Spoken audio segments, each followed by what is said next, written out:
आओ देखिए और सीखिए सीरियल नंबर विद फॉर्मूला। आओ देखिए कैसे करें।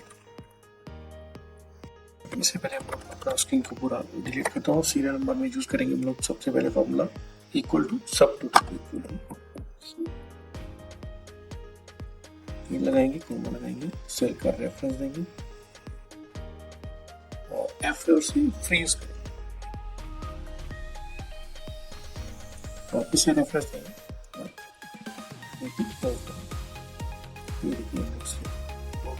चुका है। हम लोग जैसे भी सपोज डिलीट करता हूँ तो फिर भी अपना ऑटोमेटिक कोई गैप नहीं लेंगे, फिर से डिलीट करता हूँ, फिर सीधा नंबर परफेक्टली 1 2 3 4 कोई भी नहीं। Thank you very much. Channel को लाइक कीजिएगा, सब्सक्राइब कीजिएगा और फॉलो कीजिए। Thank you very much.